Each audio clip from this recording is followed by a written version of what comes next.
이번에 강의하게 될 장자 4편 5번째의 덕충부라 하는 것은 덕이 내면에 충만하면 바깥으로 증흠이 보인다라고 말한 것입니다. 덕충부의 부자는 부절이라는 것을 말함으로써 서로의 신표를 말해주는 것입니다. 서로의 믿음을 줄 수 있는 신표를 말해주는 것으로 여기에서는 증흠을 말하는 것입니다. 자, 덕충부라는 말을 육아에 대학을 빌려서 말할라 치면 대학 전 6장에 성어 중이면 형어외라는 말이 있는 것입니다. 내면에 진실한 덕이 있으면 바깥으로 그러한 모습이 드러나는 거라고. 이처럼 덕충부라 하는 것은 내면의 덕은 외적으로 드러난 것인 바 외적인 용모와 관계없이 내면의 덕이 더 훌륭함을 말해주는 것입니다. 이것은 양생주에서 말했던 것처럼 우리의 생명의 주체는 육체에 있는 것이 아니라 바로 육체를 지배하고 육체의 근본이 되는 바로 마음자리를 기르는 데에 있다라고 말했던 것처럼 덕충부 역시도 마찬가지인 것입니다. 우리는 외적 몸과 얼굴에 있는 게 아니라 바로 내면의 덕이 더 훌륭하다라는 것입니다. 이러기 때문에 이 장에서는 사람의 내면의 훌륭한 점을 말하고자 이 덕충부에서는 이 세상의 온갖 못난 사람들만이 여기에 등장하게 되는 것입니다. 외적인 용모로 보면 정말 불쌍하기 짝이 없고 이 세상에 그처럼 못생기기도 힘든 일이지만 그들의 마음속에는 다 훌륭한 덕을 가지고 있기 때문에 바로 내면의 훌륭한 덕에 의하여 외적인 그 못생긴 얼굴이나 병신과 같은 그런 몸들을 사람들이 다 망각하기에 이른다라고 말하는 것입니다. 이와 같이 덕충부라 하는 것은 논어에서도 말했듯이 외적인 송조처럼 아름다운 얼굴을 가지는 것을 중요시 여기는 것이 아니라 여기에서는 내면의 덕이 보다 더 외적인 용모보다 훌륭하다라는 점을 말해주고 있는 것입니다. 그러면 원문에서 덕충부의 전체적인 면을 먼저 살펴보고 경문으로 들어가도록 하겠습니다. 자, 5번째 덕충부라 하는 것은 덕충이라는 말은 덕충어 내면 이 소린 것입니다. 덕이라고 하는 것이 내면에 충만할라 치면 이 소린 것입니다. 그러면 즉 자유 외현지 부험야라 곧 절로 바깥으로 나타나는 부험이라는 것은 그런 효과, 그런 증험이 있게 된다라는 것입니다. 바로 덕충부의 부자는 외현지 부험을 말해주는 것입니다. 그래서 비형손응이 손익이라 바깥으로 지니는 우리 얼굴과 몸이라 하는 것은 덕에 있어서는 형체가 잘생기든 못생기든 덕에 있어서는 전혀 손익이 되지 않는다라는 것을 말해주는 것입니다. 그러하므로 바깥의 외모는 아무런 상관을 가지지 못한다라고 말합니다. 덕충부는 6절로 구성되어 있는 것입니다. 그런데 여기에서 5절까지는 모두 다 온전한 사람이 하나도 없는 것입니다. 여기에 노나라의 절름발이, 신도가도 한쪽 다리가 잘린 절름발이, 자 이렇게 해서 노나라의 또 절름발이, 노예공가의 이야기할 때에도 그 몸이 온전하지 않은 사람, 제5절에서도 꼽사둥이에다가 절름발에다가 생긴 것이 형편없이 지리하게 생긴 데다가 입술조차 없는, 이와 같이 5절까지에 나타난 사람들은 모두 다 이 외형이 제대로 갖추지 못한 사람들만을 들어 말했던 것입니다. 그런데 이렇게 육체로 보면 완전하지 못한 사람인데도 그들의 내면의 덕은 연희 사람보다 달랐다라는 것을 덕충부에서 말하고 있는 것입니다. 여기에서 눈여겨보셔야 할 것은, 우리가 잘생겼느니 못생겼느니 하는 것은 다른 바깥의 사람들이 하는 것이지, 부자와 형제 간에는 잘생기든 못생기든 병신이든 곱추든 부자와 형제지간에는 따지지 않는 것입니다. 그렇기 때문에 덕충부에서는 여기에 부자 형제간이 없는 것입니다.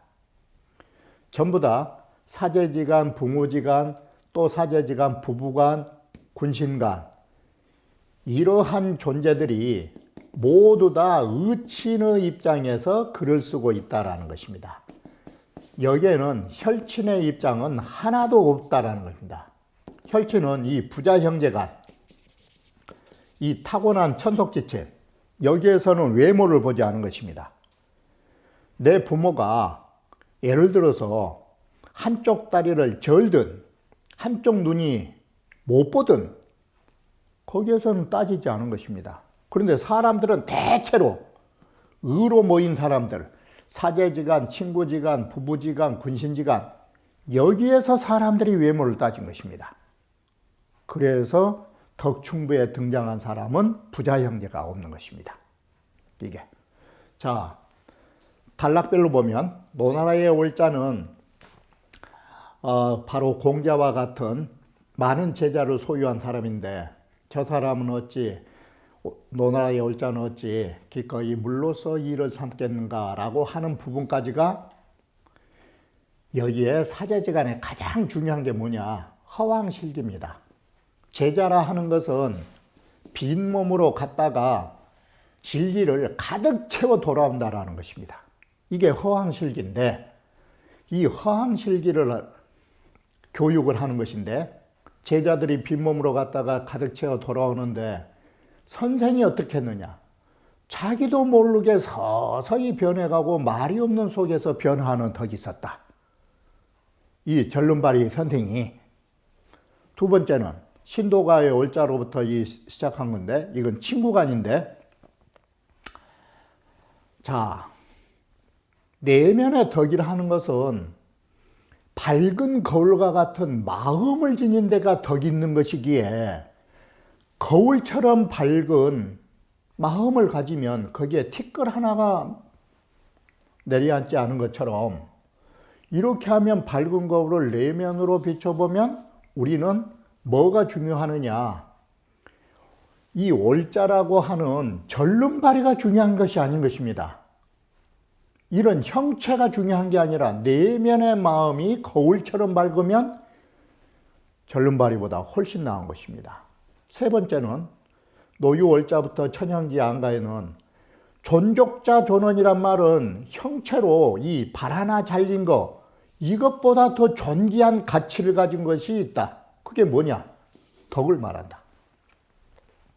이건 사제지간을 지금 놓고 말하는 것인데, 그러므로 우리의 형체인 발보다 존귀한 덕이라는 것은 이 형체의 불구 여부에 따지지 않는다, 있지 않다. 네 번째도 노예공가의 거기에서도, 자, 덕이라는 것은 안으로 보존하고 바깥으로 흔들리지 않는 게 덕이다. 그게. 그래서 그런 덕만 가지면 부부 사이에나 군신 사이에서 형체를 보지 않고 내면의 덕에 반하게 된다, 이 소리예요. 그러면 그 사람은 어때서 이렇게 안으로 보존하고 바깥으로 흔들리지 않느냐? 온전한 재주를 가졌다. 온전한 재주는 뭐냐? 바로 사변과 천행에 관계하지 않고 바깥 외적 사물에 흔들리지 않고 나의 마음은 모든 사물로 더불어 사계절 긴긴 봄처럼, 이 봄이라고 하는 데가 뭔 뜻이 담겨져 있느냐? 화자 뜻이 있어요. 언제나 내 마음이 화평하게 사는 것, 이게 덕 있는 사람이에요. 우리의 마음은 가끔 가을처럼 겨울처럼 차가운 마음을 가지고 있는데, 우리의 마음이 정말 사물을 대하면서 언제나 봄날씨처럼 그렇게 살 수만 있다면 이게 온전한 재주예요. 덕불형은 뭐냐? 물이 수평을 이뤄가지고 있는 것처럼 이렇게 평정심을 가진 거예요. 이것이 안으로 보존하고 바깥으로 흔들리지 않는다라는 것이 사절에서 쓰이고 있다. 거기에 핵심은 재전, 덕불형 5글자다. 그 다음에 5절은 이 가장 못생긴 사람, 이 세상에, 거기로부터 독성기절 9절까지는 덕충부에서 가장 하고 싶은 말이 이 말이에요. 덕유 소장이 형유 서망이라 내면의 덕에 장점이 있으면 외적인 얼굴 못생긴 것은 다 있게 되는 대상이라고. 그래서 사람의 몸을 가지고 있기 때문에 사람들과, 이 세상 사람들과 함께 살 수밖에 없죠. 함께 살면서도 사람의 감정이 없다는 뭐냐? 여기에 사람 인자가, 사람들은 모였다 하면 시비를 해요. 바로 이 시비의 정이 없다라는 말을 무인지정으로 쓴 것이에요. 그래, 시비가 들어오지 않은 자리다. 시비가 없으면 이것은 뭐냐? 이건 분별의식과 차별의식이 없는 것이다. 바로 그 자리는 중용으로 말하려 치면 더 높고 더 넓은 그 하늘과 같은 마음이오니, 이게 마음의 소요유한 자리다. 마지막에 해자하고 장자하고 견백짐에 궤변론으로서 울리고 있다. 이게 마지막까지인데 여기서는 뭘 쓰고 있느냐? 호호가, 시비나 호호가 이게 감정이고 분별의식이에요. 이런 호호의 감정으로서 내면으로 내 몸을 손상한 일이 없어야 된다. 이 말은 좋아하면 좋아한 대로 지나치고 미워하면 미워한 대로 증오의 감정이 지나쳐서 내 몸을 손상시키는 것, 그런 일이 없어야 된다. 여기 역시도 시비와 같은 개념으로 무인지정을 써놓은 것이에요. 사람의 감정이 없어야 된다. 이 말은 사사로운 이런 호의 감정이 없어야 된다라는 것이에요. 그러면 여기에서 하고자 하는 것은 뭐냐? 수하이성하야, 앞에서 말한 봄춘자처럼, 봄의 화기처럼, 그리고 이 화자는 뭘 보면 쉽냐면 중용에 발이개중절, 감정이 발산하되 절도에 맞는 것, 이 절도에 맞는 것을 화라고 중용이 했죠. 발이중절, 이 화자하고 같은 것이에요. 절도에 맞는 감정, 조금도 형평성을 잃지 않는 감정, 이걸 닦아서 성취해가지고 마음에 얻은 걸 덕이라 한다. 그러면 이것이 뭐하고 같으냐? 주자는 행도의 유두것임을 덕이라 그랬어요. 도를 행하여 마음에 얻은 게 있으면 덕이다. 그러면 주자가 말한 도자를 장자 입장에서는 화자로 쓴 것이에요. 이게. 그러므로 덕이란 뭐냐? 성화지 수야라. 바로 이 화라고 하는 조화, 봄기운과 같은 조화를 닦아서 성취한 것이 덕이다. 하이수지요. 그러면 화를 어떻게 닦아야 되냐? 왈 유심어 덕지화야 아니라 마음을 덕의 그 조화, 바로 이 조화라는 것이 육아로 말하면 중절지화예요. 이게 절도에 맞는, 거기에 화를 닦는 것이다. 거기에 마음을 두는 것이다. 그러면 어떻게 해야 덕의 이 조화, 여기에 마음을 넣을 수 있는 것이냐? 그거 간단하다. 호로서 안으로 그 마음을 손상함이 없으면 된다. 여기에 글을 볼 때 그 몸을 손상하는 호의 감정이 뭐예요? 이게 중절이 안 되면 사람이 감정이 손상된 거예요. 지나치면. 여기가. 바로 이렇게 해서 조하 있는 감정, 육아로 말하면 발이계중절을 위지화, 중용의 첫 장에서 말하는 그런 것을 통해서 덕을 쌓아간다 이 소리예요. 이게. 자, 그러면 제일 처음에 이게 정말로 이 좋은 구절입니다. 허왕실기. 이게 사제지간의 교육이라 하는 거 배우러 온 사람이 텅텅 비어가지고 아무것도 없는 맹탕으로 왔다가 선생만 만나고 가면 가득 채워가지고 실력을 채워갖고 돌아가게 만드는 거. 이게 훌륭한 교육인 것입니다. 그래서 제자 입장에서 보면 빈 몸으로 갔다가 가득 채워 돌아왔다 이 소리예요. 그러면 이게 누구 때문에 그러냐? 이게 스승의 역할이에요.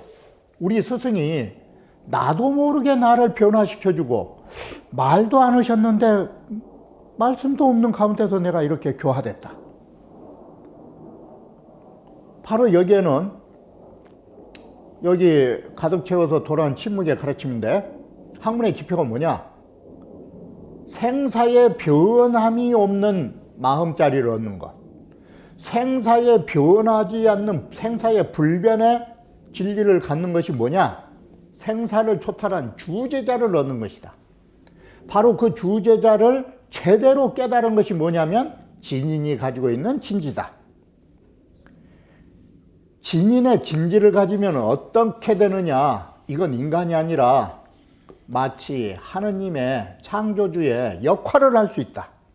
이게 우리 양생주는 생사의 불변으로부터 창조주와 같은 그 역할을 하는 것이 우리의 학문의 지표고 이게 목적이다. 그러면 공부를 어떻게 해야 되느냐? 첫째, 진지를 알아야 된다. 진지, 진리, 참다운 지식을 가져야 된다. 이게 우리의 인식의 대상이고 인식의 진지는 어디서 하느냐?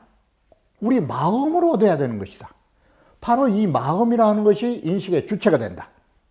이게 공부한 사람이 진지를 내 마음으로 얻어야지 이 진지를 하는 거 바깥 형체로 이거 얻어진 게 아니다.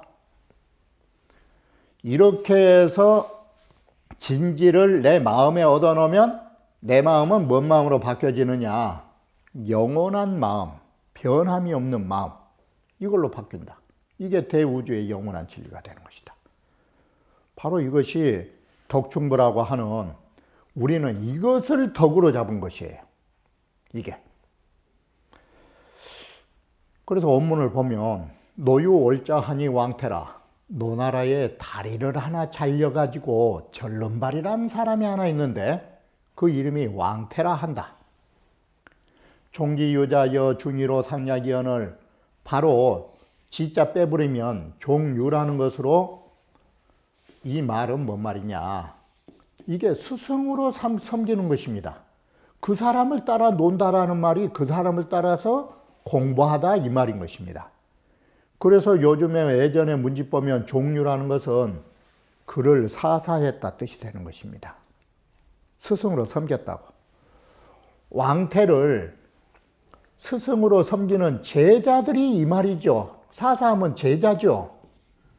제자들이 여중의로 상약이란 말은 공자가 3000제자를 뒀는데 왕태도 그렇게 많은 제자를 뒀다 이것입니다. 상약이란 말은 똑같다 이 말이에요. 같은 제자를 뒀는데 공자는 멀쩡한 사람이고 왕태는 절름발인데 어떻게 이렇게 공자같이 훌륭한 사람하고 제자가 똑같이 비등하게 많은 제자를 뒀느냐. 그래서 상계가 하도 이상해서 문어중의왈 왕태는 올자야로되 왕태라는 사람 절름발이인데 여기에서 지금 상계가 물은 것은 뭐냐면 외적 형태를 가지고 인간의 가치 판단을 하고 있는 거예요. 그런데 그를 따라서 공부하는 제자들이 부자로 더불어서 이렇게 노나라에 중분이란 말은 반분이에요. 절반씩 나눠 가지고 제자가 각기 절반입니다. 바로 이것은 뭐냐? 아직 해답이 안 나왔는데 덕이 내면에 충만했기 때문에 수많은 제자들이, 이 중자는 제자들이 바로 이렇게 바깥으로 모여든 것이다. 이게 덕지부다. 이게 덕의 부엄이다. 덕이 있으니까, 왕태가 덕이 있으니까 이처럼 온다. 자, 그러면 여기서부터 왕태라고 하는 사람의 교육법은 어땠느냐? 입불교하며 서서 가르친 적도 없고 앉으면 뭐 서로 이야기한 적도 없다. 그러면 이 말이 가르친 적이 없단 말은 말이 없고, 이 말을 혼합하면 앉으나 서나 말을 한 적이 없다. 그럼 이것이 이따 결론이 뭘로 가버렸냐? 이 불언지교예요. 말이 없는 가르침. 왕태는 도저히 말로 가르친 게 없다. 그런데도 허황실기를 한다. 제자들이 빈 맹탕으로 갔다가 왕태만 만나고 오면 내면의 실력을 가득 채워갖고 돌아오고 있다. 바로 이것이 뭐냐면 제자들은 모두 얻은 바가 있다. 그러면 고유 불언지교와 방금 말했듯이 앉으나서라 말이 없는, 참으로 말이 없는 가르침과 이 왕태의 앞에 두 구절 받아가지고 형체가 없이, 이 말은 말이 없는 가르침이 형체가 없는 것이에요. 바깥으로 보여준 것이 없는데 실기가 뭐예요? 가득 채운 거. 아무런 보여준 것이 없는데 마음으로, 여기에 일어성자는 뭐냐? 바로 그런 교육을 만들어낸 사람인가? 도저히 이해가 안 된다. 이게. 그래서 겉으로 내보인 것이 없으면서도 속으로, 마음으로 공부를 완성시켜준 사람인가? 제가 모르겠습니다. 바로 이게 마음으로, 말이 없이 마음으로 성취해주면 뭐가 나오느냐? 이게 묵화예요. 침묵의 가르침이에요. 제자 입구를 이어받아서 쓴 글이다. 도대체 이게 뭔 사람입니까? 하등 양인고 어떤 모양새를 가진 사람입니까? 자, 이 글은 이런 부분하고 같아요. 회남자 숙진훈을 보면 앉아서 가르친 적이 없고 서서 말한 적이 없는데 허이 왕자 시리기라 빈몸으로 간 사람이 가득 채워 돌아왔다. 그러므로 아무런 말 한마디가 없었지만, 자, 음인이야라 제자들에게 화기로서 마시게 해줬다, 이 말이 제자들한테 화기로 불어 넣어줬다, 이 소리예요. 그 말이나 또 칙양편에 가면 장자 왕가란 사람이 이런 말을 한 적이 있다. 성인은 말 한마디 없이 가르치지만 사람들에게 화기를 마시게 했다, 이 말은 얻게 해줬다도 되죠. 그래가지고 여인으로 병립이 사윤하라니 사람으로 함께 서서, 함께 서 있으면 말이 없이 서 있어도 사람으로 하여금 가마를 준다라고 하니 이 문장 뜻이 여기하고 같은 것이다. 이게 중이왈 부자는 성인냐니 공자께서 하신 말씀이 왕태를 부자라고 한 거예요. 부자는 그 성인이신 분이라고. 구야는 나 같은 사람은, 공자 나 같은 사람은 직후이 미왕으라, 특별히 뒤를 따라가서 뒤쫓아 가려고 해도가 뒤우자예요. 특별 특자와 같은 것으로 다마 찍자죠. 다마 뒤따라 가려고 해도 내가 도저히 갈 수가 없다. 이 가랑자는 도저히 미칠 수 없다, 이 소리예요. 따라갈 수가 없다. 특 미급 왕종지라, 특별히 그 사람을 따라 가려고 해도 도저히 미칠 수가 없다. 그래서 내가 그 뒷전에서 아무리 쫓아가려고 해도 쫓아갈 수 없는 사람이다. 그러므로 나도 내가 장차 그 사람을 스승으로 내가 모시고 싶은데, 나도 그 사람을 스승으로 모시고 싶은 성자이신데 하물며 나만 못하는, 공자만 못하는 사람들이야 왕태를 어떻게 해야 되겠냐. 응? 이게 모든 사람이 다 왕태를 모셔야지. 해가 노고길이요 어찌 단지 노나라뿐이리요. 여기에 묻는 말이 부자로 더불어서 노나라 사람들 절반씩 나눠가졌습니다. 이 말을 공자께서 야, 어떻게 노나라만 지금 나눠가진다고 생각하냐. 앞으로 나는 노나라를 벗어나서 뭘로 가냐. 장차 천하 모든 사람들을 이끌고 더불렸자 함께 그 사람에게 우리 공바로 내가 데리고 가려고 한다. 그 사람을 따르려 한다. 이 말은 내가 이 세상 모든 사람들을 데리고 내가 왕태를 스승으로 모시려고 하는 사람이지, 노나라의 절반 정도로 그런 생각하지 않는다라는 것이에요. 이게 이어자는 동자와 같다. 자, 이처럼 보면 여기에서 지금 하고자 하는 말은 뭐냐. 여기에서 눈여겨볼 점은 왕태라 하는 사람은 절름발이로서 몸은 완벽하지 못하지만 내면의 덕이 훌륭하기 때문에 노나라의 스승이 아니라 앞으로 천하의 스승이 될 것이요 라는 말이 되는 것입니다. 왜 천하의 스승이 될 수 있느냐? 여기에 결론이 천하의 스승이 될 수 있는 것은 말이 없는 가르침을 한 것이다.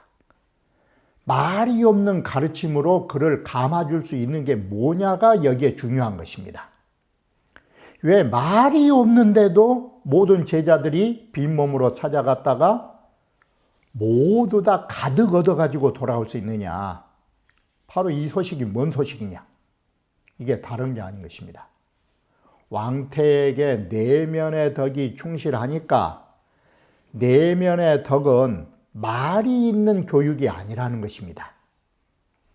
말이 없는 내면의 덕으로 마음속으로 제자하고 전해진답니다. 그러면 이 뜻을 종교적으로 딱 분석해 보면 덕충부에 있어서 제자들이 말이 없는 가운데 얻어진다는 뭔 뜻이냐? 이게 이심전심입니다. 마음으로 마음에 전하는 가르침을 가지고 있다라는 그 의미가 있는 것입니다. 그래서 사람들은 다 겉모습으로 가르치니까 겉모습으로 사람이 감화를 받는데, 왕태는 불교에 말한 대로 이심전심, 말이 없는 마음으로, 바로 말이 없는 가르침을, 이게 뭐라고 할 수 있느냐? 이게 언어도단이에요. 언어도단이라고요. 말이 끊어진 자리예요. 말이 끊어지면서도 그 사람들이 감화받은 것은 뭐냐? 이심전심이라고 본 거예요. 바로 이게 덕충부에 덕이 충만한 스승이 제자를 덕에서 덕으로 가르친다 이 소리예요.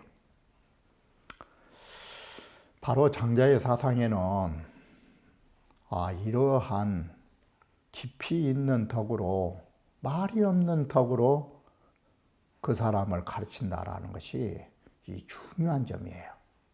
그러면 다음 강좌에서 다시 말씀드리기로 하겠습니다.